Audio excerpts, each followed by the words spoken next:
早排整個燒鴨，今日諗住整琵琶鴨、冰絲鴨一隻。首先切走一啲唔要嘅，就係一對翼啦，同埋對鴨掌啊，因為呢啲入焗爐一燒咧就會燶晒噶啦。跟住就搣走鴨尾啲油，好鬼肥噶，一燒啊周圍有啊。然後咧就喺個胸部嗰度咧，將隻鴨咧劏開佢。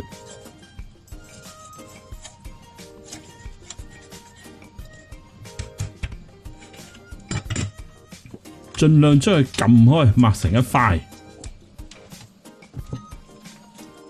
然後就檢查一下佢，睇下佢咧嗰啲氣管啊、肺啊嗰啲搣乾淨未？通常咧劏鴨嗰啲都係搣唔淨嘅，呢個時候最好啦，攞到佢乾乾淨淨啦。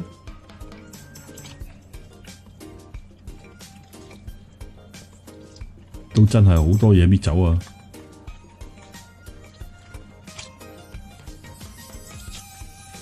再喺啲胸骨啊、脊骨嗰啲位置咧，冇辦法可以變成一塊平嘅位咧，要界開少少嘅。咁啊，但係又唔好太大力，唔好界到佢散晒。但係有啲位就稍稍界開佢咧，就容易啲將隻鴨變成一塊啦。最主要目的都係將隻鴨攤開佢嘅啫。然後咧就揾水喉水沖乾淨佢，再揾呢個 kitchen paper 抹到佢乾乾淨淨，索乾晒啲水。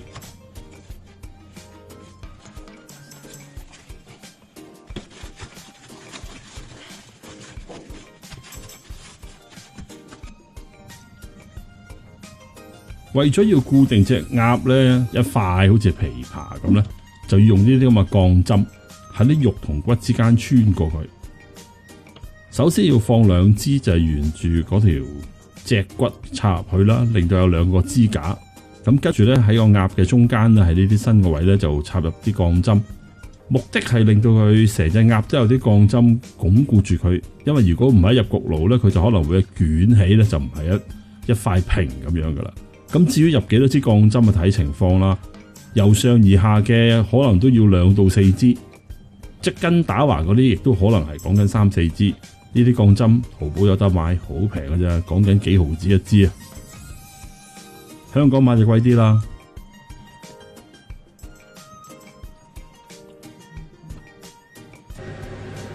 煲一鑊熱水，就揾啲熱水渌一渌啲鴨皮，目的係令到啲鴨皮收縮嘅啫。咁啊，成隻鴨由頂到底咁啊，啲熱水淋下佢啦，唔使好滾噶，唔係要渌熟隻鴨啊，最主要係令啲鴨皮收縮就可以噶啦。最後就將個頸同頭放落去啲熱水度拖拖佢，令到啲皮都收縮，咁就 OK 噶啦。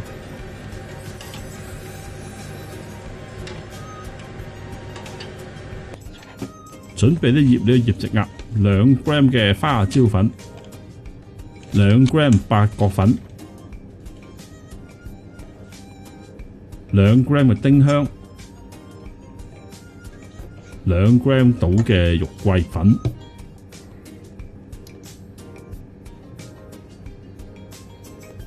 ，1 gram 到嘅豆蔻 nutmeg。大約2 gram 到嘅胡椒、南乳1湯羹、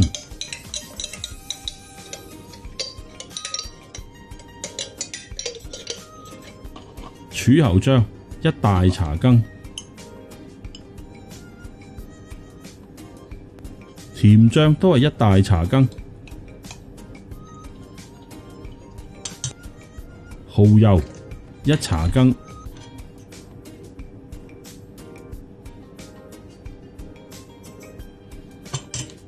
紹酒都係1茶羹、生抽1茶羹、老抽1茶羹、糖2茶羹。頭先講咗落咗好多啲乜粉，嫌麻煩嘅你可以落五香粉代替晒佢㗎，咁自己溝就可以先啱自己口味咯。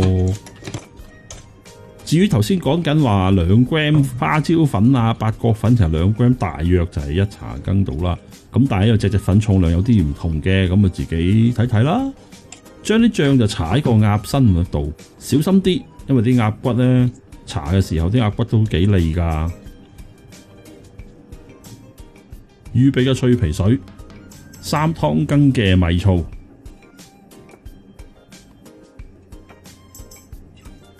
，2湯羹大紅浙醋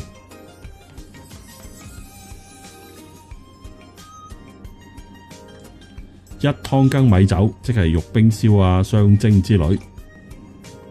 麥芽糖1大茶羹，就咁呢杯劈落去就 OK 啦。然後咧就揾啲熱水坐住佢，慢慢攪下佢，令到啲麥芽糖溶晒。如果唔揾熱水坐住佢，攪唔溶噶。攪一輪之後，啲麥芽糖就溶晒啦。就揾一個呢啲咁樣嘅鈎咧，去勾起隻鴨。呢啲鈎香港買係貴啊，淘寶買好平噶咋，幾蚊個，一買就買幾個。勾住個鴨身，個鴨頸穿過個圈，再揾一支鋼針咁樣固定佢。嗱，咁就可以成隻鴨吊起佢嚟吹乾佢啦。廚房真係好難揾個位吊住佢咯，所以揾個影相嘅3腳架咁樣擺喺個廳度，睇落好搞笑，但係咁樣係最實用咯。對我嚟講最方便。咁跟住呢，會喺個鴨嘅皮上面搽啲脆皮水啦。大約搽佢2-3浸啦，每次搽完之後，等佢係咁吹一吹，又唔使等佢吹到好乾嘅，等佢唔好水流流呢，就可以搽第2浸噶啦。咁一條氣搽佢3浸到就差唔多啦。下邊就揾個鋼盤，咁啲污糟水啊，咁就滴咗落個鋼盤度，咁咪唔會滴到個廳污糟晒咯。跟住就掛住佢，就風乾佢一晚。出邊燒臘鋪呢，就擺喺啲冷氣房揾冷氣嚟吹嘅，咁啊梗係快好多啦。屋企做梗係天然風乾就算啦，冇理由揾冷氣咁嘥電噶嘛。你唔中意揾腳架掛住佢吹一晚，放入雪櫃當然可以啦，不過雪櫃要夠位咯，隻鴨都好牙定㗎。吹咗一晚啦，準備焗隻鴨，睇睇啲鴨皮真係好得意喎，風乾咗之後你睇下真係爽噶咯，而家一啲都唔黐手喎，啲皮好似一張紙咁薄，摸落去個感覺係好得意。整一個咁樣嘅架，鋪啲錫紙，如果唔係啲鴨油真係洗死你啊！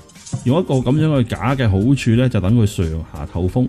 另外咧，我喺個鴨頭嗰一邊咧，就再加咗個架，升高少少，等隻鴨咧係斜身嘅，咁啲油咧就可以由個頂就流咗落去個尾嗰度流走佢啦。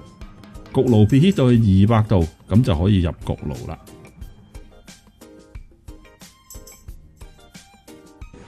焗咗半小時，將隻鴨攞出嚟，亦都將個焗爐校到180度。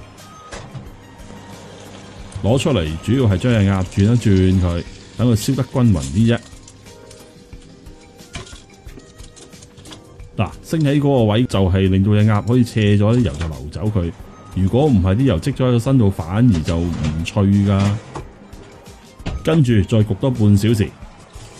搞掂出爐，即係200度焗半小時，180度焗多半小時，咁就搞掂啦。而家隻鴨好熱，攤凍佢先可以切。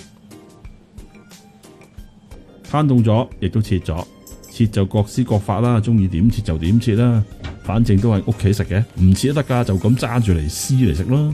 想個靚仔啲，上面擺少少芫茜，自家製琵琶鴨上台，拜拜。